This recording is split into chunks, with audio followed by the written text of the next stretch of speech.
Okay, so today we're going to be taking a deep dive into Jenny Slate's world. Oh, yeah. I'm really excited about this one because we got a ton of articles from you guys about this, and it seems like you're really interested in her newest book, Lifeform, which we're going to be covering today. Yeah, and what's interesting is that, um, we all know Jenny Slate is like this comedic actress and all that, but she's really like a gifted writer too. Yeah, And definitely. I think Lifeform shows that side of her. And, it's a collection of essays about motherhood, but it's so much more than just like the typical, like pregnancy and baby stories. I Yeah. mean, we're talking letters to her doctor, imaginary therapy sessions, even gossiping raccoons. Oh, yeah, those gossiping raccoons really stuck out to me too. Like, Yeah. what do you think drew her to such unique formats? Well, I think it really says a lot about her perspective on motherhood. Mm. She's not trying to shy away from all of the messy and complex and often hilarious realities of it. Right. It's like she's giving us permission to just laugh at the absurdity of it all. Through these like unexpected, almost surreal scenarios. Yeah, and she even calls the whole experience a duality, right? Like she was living it, but also kind of observing it from a distance at the same time. Huh. What do you think about that? Do you think that kind of detachment allows for like a more honest or humorous reflection later on? Oh, absolutely. I think it's something that we all go through in major life changes. When you're in the thick of it, you're just in survival mode, right? Right. But then later you gain this different perspective and you can start to see the humor and the growth and, you can really appreciate the absurdity of it all. Yeah, and this whole like duality thing makes her writing feel so relatable because it really captures that surreal feeling that comes with like a huge life change? Yeah, Have you ever felt that way? Like you're observing the craziness of a situation from outside yourself. definitely. Yeah, and it's really refreshing to see Slate capture that feeling in life form. It's not this like polished and perfect version of motherhood. It's like embracing the chaos and the vulnerability. And I think that's really what makes it resonate with such a wider audience. Which leads me to my next question. How do you take something as personal as motherhood and make it relatable? Because every experience is so unique, Right. right? And that's the challenge for any writer, especially when you're talking about a universal experience like motherhood. Yeah. But I think there are these shared truths and emotions that connect us all. Uh-huh. And I think Slate's creative format is really key here. Yeah. Like, by using these unconventional storytelling techniques, it allows her to tap into those universal feelings in a fresh and unexpected way. It's like she's inviting the reader to experience motherhood through a different lens, one that's both personal and universal at the same time. Exactly. I really like that. And it's not just the format, it's also her honesty about the creative process itself. There's this anecdote about her struggling to write for like 2 years, feeling inept, leaving herself these little notes and breadcrumbs of ideas, and eventually she pieces it all together. Mm. Oh, yeah. I love that anecdote. And that really resonated with me, too. I've definitely felt that inept feeling when starting a creative project. Sure. So it was really encouraging to see how she just pushed through it and trusted the process. Did you find that part of her journey relatable? Absolutely. Yeah. Yeah, it humanizes her, right? Yeah. It shows that even like successful artists, they face self-doubt and Mm. creative blocks. And, it's a testament to the fact that the creative process isn't always smooth or glamorous. It's about showing up even when it's hard. Yeah, for sure. And ultimately, it sounds like Slate was driven by this desire to please herself with her work. She mentions how she was delighted while recording the audiobook, enjoying her own words as much as she hoped she would. Uh-huh. What do you think about that self-focus? Does it make the book more or less relatable? That is a fascinating question. On the one hand, self-focus could lead to a really insular work, Mm. one that only resonates with the creator. But on the other hand, it can fuel this like authenticity that's incredibly powerful. Mm. When an artist truly connects with their work, that passion, that honesty, it often translates to the audience. So it's a bit of a gamble, but it seems like it paid off for Slate in this case. hmm What strikes you as particularly authentic about her voice in this book? I think it's her willingness to be vulnerable. Uh-huh. She doesn't shy away from the difficult emotions, the doubts, the anxieties. Right. And she does it all with this sense of humor that makes it all feel so relatable. Yeah. Even in the midst of those like raw and honest moments. Yeah, it's like she's saying, this is my experience, take it or leave it. And there's something really powerful about that. It's a reminder that it's okay to be ourselves, even if it means going against the grain. Exactly. And that's part of what makes Lifeform so compelling. It's not just a retelling of events. It's this exploration of the emotional landscape of motherhood, and it's told with honesty and humor. And speaking of exploring, there's another layer to her creative process that I think we haven't touched on yet. We mentioned these unique formats, but how do you think they actually help translate the experience of motherhood to the reader? Well, let's take the letters to her doctor, for example. Okay. She's addressing them as dearest sir or madam, Right. which adds this layer of humor and formality to the very real anxieties of pregnancy. Yeah. So it's this clever way to capture that roller coaster of emotions, don't you think? Oh, it's brilliant.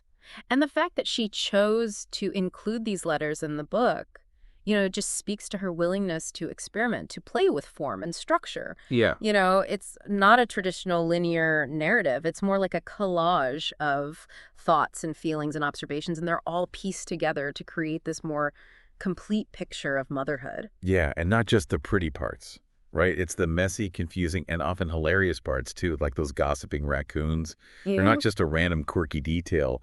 They represent the absurdity of new parenthood. Right, totally. That feeling of being surrounded by chaos while trying to maintain some semblance of order, Yeah. And by embracing those less glamorous aspects, she's making the book even more relatable. Right. It's a reminder that motherhood, like life, is full of contradictions and complexities. Definitely. It's like she's saying, hey, it's not all sunshine and roses, but we can find the humor in the chaos.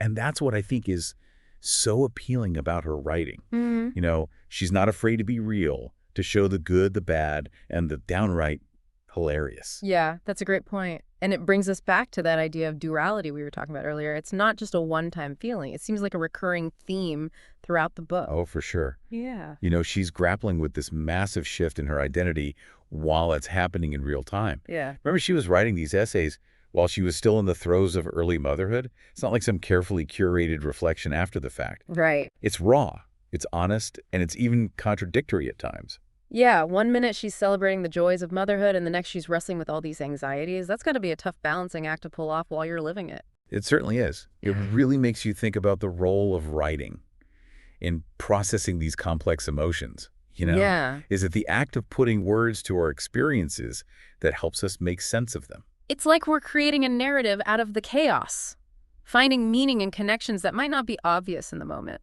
Maybe that's why she chose these unique formats for her essays. Uh-huh. It's not just a straightforward story. It's like this collection of thoughts, feelings, observations, almost like a collage.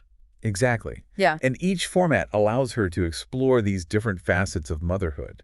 Right. The letter to her doctor that captures the anxieties of pregnancy, the gossiping raccoons that represent the humorous absurdity of new parenthood. Right. It's all part of a bigger picture. It's like she's using all these different tools to show us the full spectrum of the experience, not just the picture-perfect moments. Yeah. And that's what makes it so relatable. Precisely.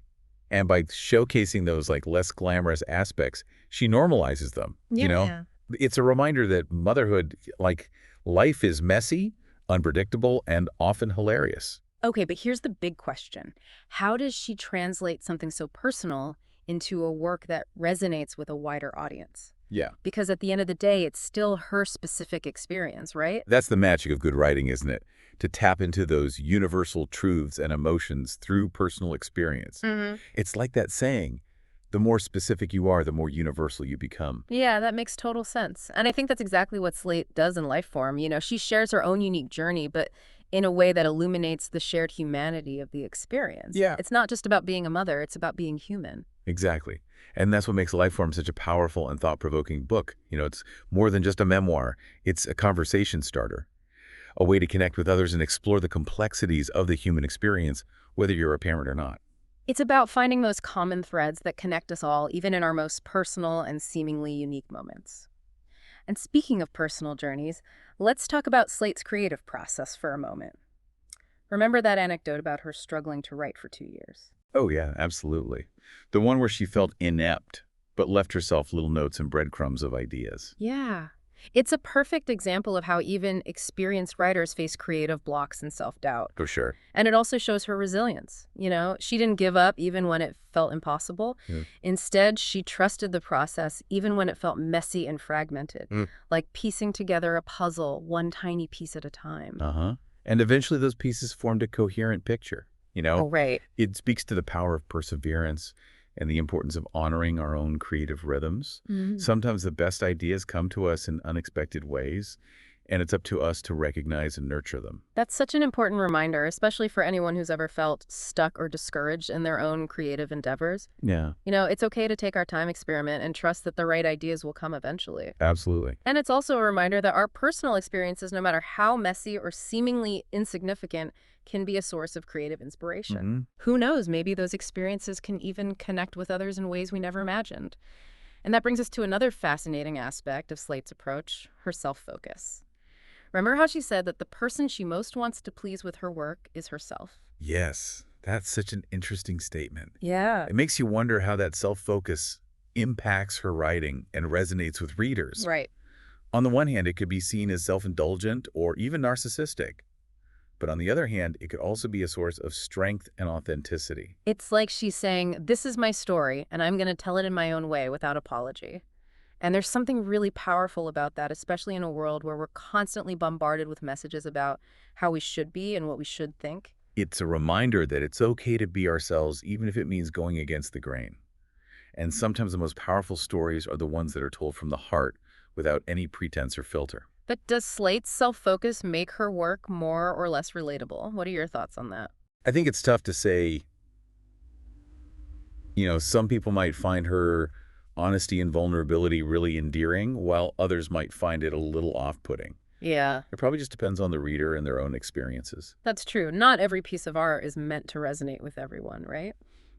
But I think sometimes the most thought-provoking works are the ones that spark a variety of reactions and interpretations. Exactly. And I think Lifeform will definitely fall into that category. For sure. It's a book that challenges our assumptions Hmm. about motherhood, creativity, and even like the nature of art itself. Right. It invites us to consider different perspectives and to engage in these meaningful conversations about these important topics. It's interesting to consider how Slate's book fits into like the larger cultural conversation about motherhood. It's not Hmm. just about the practicalities of raising a child anymore.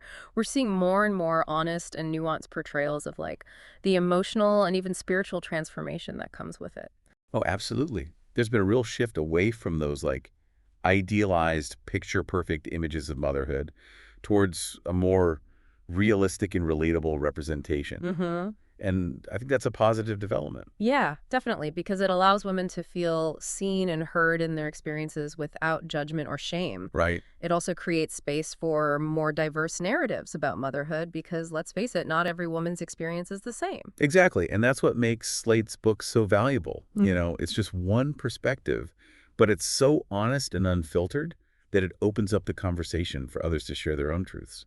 And let's not forget, it's also incredibly funny. Oh, yeah. She doesn't shy away from the absurdity of it all, which is something I think a lot of parents can relate to. For sure, humor is such an important coping mechanism, Yes. especially when you're dealing with the challenges of parenthood. Yeah. It allows us to find that lightness in the midst of chaos and connect with others who are going through similar experiences. So as we wrap up our deep dive into Lifeform, what are some of the key takeaways? What do you hope listeners will walk away thinking about? Well, it's clear that Lifeform is more than just a book about motherhood.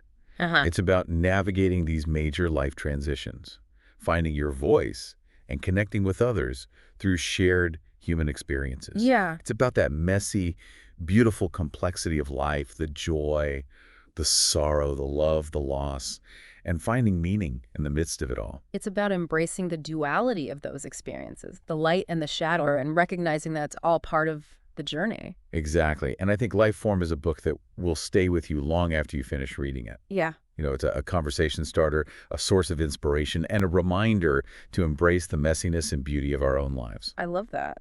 Yeah. And on that note, I want to leave you with one final thought to ponder as you explore Jenny Slate's Lifeform and even more broadly your own life experiences. Think about how your unique perspective shapes the way you see the world. How can you share those perspectives with others in a way that's both authentic and relatable? What stories are you holding inside, and how can you bring them to life? These are questions worth exploring as you continue on your own journey of discovery. Beautifully said. And that's what makes this deep dive format so rewarding. It's not just about absorbing information. It's about sparking curiosity, igniting new ideas, and encouraging us all to keep exploring the vast and ever-changing landscape of human experience. Thanks for joining us on this journey, and we'll see you next time for another deep dive into a new world of ideas.